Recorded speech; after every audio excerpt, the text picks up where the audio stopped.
This week on Vancouver Real, we have the Conservatives versus the Liberals, introducing Roey Kestelman and returning Alexander Boldizar.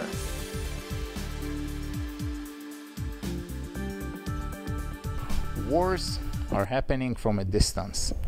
Terror is happening from within, where you live. That's the difference in my dictionary.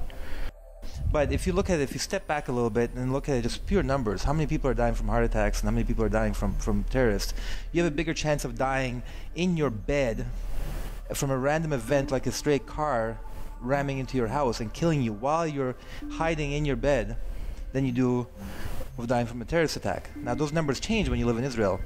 Here in Canada, those numbers are extraordinarily low, but they're dramatic, and we as a species are extremely poor at gauging risk. And suddenly create the powers that will allow the government to shut down speech, shut down the website because a speech doesn't agree with, that's how we're going to lose our freedoms. We're going to lose our freedoms by way of overreacting to a bunch of lunatics on horseback who are dangerous and they need to be dealt with. But the real threat to us comes from ourselves. Our own government. The governments that act on it are too late. Just like in Alice in Wonderland, they're late for a very important date. And when you're the receiving end of that laziness, or that slacking, or that liberalism and human rights that were taken to the extreme, you're gonna be very extremely angry. I think the right question should be asked. The right question should be asked is what prompted Harper to do that? People are not interested to know why the government is doing this. For real, what are the reasons? Please publish, please show us, and if you cannot show us, just believe these people. Rather they'll believe a guy like Edward Snowden. I'd like to know what his credentials are. We don't use our rational mind as a judge. We use it as a lawyer. We come up with an emotional decision, and then our entire rational structure, the entire discourse, is there to justify the emotional reaction. When you ask a person, is it okay to have sex with a dead chicken? They will answer no before they think about why. And then every argument they come up with will be to justify why it's wrong to have sex with a dead chicken. Even though once you start breaking down argument by argument, why is it wrong to have sex with a dead chicken? It doesn't really make sense to have it be illegal. So it's a form of irrationality that's hardwired in our evolutionary nature. There's a reason why I'm in Canada and there's a reason why you're in Canada.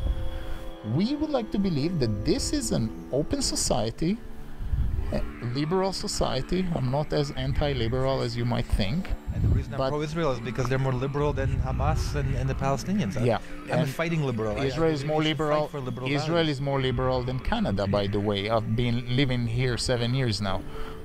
Right here, there's freedom of speech, freedom of everything. I got 20 out of 20 in the exam of citizenship. I know it's a good place. It's a hard-fought freedom, and I was just reminded of the history of this place. Hard-fought freedom. This freedom is about to be taken. There is a threat to freedom in Canada and especially America, but it is not that a bunch of crazies from ISIS will make it here. You are grounded in a perspective that's rooted in the Middle East, where they are a true threat because they're next door. You are surrounded by enemies that can and have invaded with no notice multiple times. So from that perspective, it totally makes sense. From a perspective in Canada, oceans across, the worst that can happen here is a few buildings going down, including the lives lost in those buildings. You are blending a statistical, a rational analysis, a threat analysis, with the dramatic, emotional stories. On that perspective, we agree too much. But here, we disagree, and I think the fundamental reason, the more core reason, is there's a psychological morality difference between conservatives and liberals.